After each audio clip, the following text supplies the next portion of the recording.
오버 더 탑 코멘트 3월 21일 중국은 은을 쓸어 담는데 개인 투자는 왜 조심해야 할까? 안녕하세요. 최근 중국에서 은을 많이 산다는 이야기가 있기 때문에 오늘은 그것에 대해서 한번 이야기해 보겠습니다. 최근 자료를 보면 중국의 폭발적인 은의 수요로 인하여 올해 초 해외 구매량이 8년 만에 최고치를 기록했다는 이야기가 나오고 있습니다. 특히 상하이 금거래소, 상하이 선물거래소, 런던 거래소 등 여러 곳에서 은의 재고가 빠르게 줄어드는 모습이 확인됩니다. 즉 중국이 은을 강하게 사들이면서 글로벌 재고가 감소하고 있다는 흐름은 분명합니다. 그런데 개인 투자자들은 아주 조심해야 할 부분이 있습니다. 많은 분들이 금이 비싸지면서 그럼 은이 대안이 되겠구나 라고 단순하게 생각하는 경우가 있습니다. 하지만 은과 금은 전혀 다릅니다. 금은 상대적으로 안전자산의 성격이 강하지만 은은 훨씬 더 산업재 성격이 강합니다.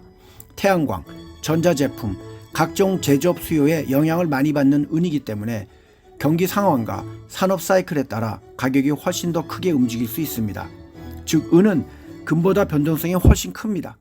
올라갈 때는 정말 빠르게 올라갑니다. 그런데 내려갈 때도 아주 빠르게 내려갑니다. 그래서 이제 막 올라가나 하고 들어갔을 때 순식간에 손실을 보는 경우도 있습니다. 실제로 최근 금과 은의 가격 흐름만 봐도 변동성의 위험이 그대로 드러납니다. 금은 1월 말 사상 최고치 이후 불과 며칠 만에 큰 폭으로 내려오며 올 초 상승분을 상당 부분 반납했고 은은 더 심했습니다. 은은 고점 이후 단 이틀 만에 20% 넘게 급락할 정도로 과격하게 움직입니다. 이유는 간단합니다. 먼저 차익 실현 매물이 나왔고 달러가 강세로 가면서 금과 은 같은 자산은 달러와 반대로 움직이기 때문에 하락을 했고 또한 시장이 너무 과열되었기 때문에 작은 충격에도 가격이 크게 무너진 것입니다. 특히 은의 경우는 더욱 그렇습니다.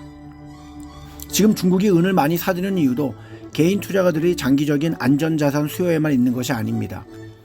산업 수요, 즉 태양광 같은 제조업 수요도 함께 들어오고 있고 정책 변화 이전에 물량을 확보하려는 움직임도 있습니다.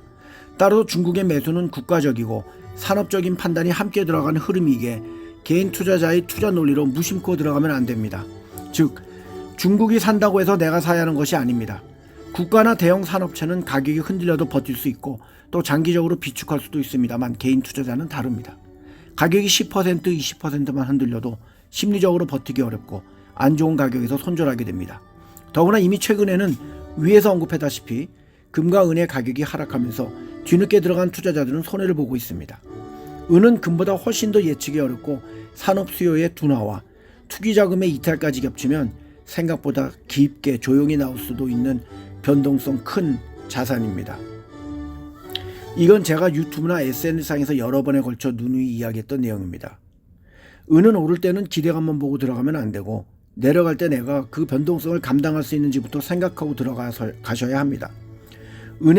중국의 은매수는 분명 의미 있는 신호는 맞습니다만 개인 투자자에게 매우 쉬운 기회가 된다는 뜻은 아닙니다. 은은 기회일 수 있지만 아무나 쉽게 만질 수 있는 자산은 아닙니다. 성투하세요.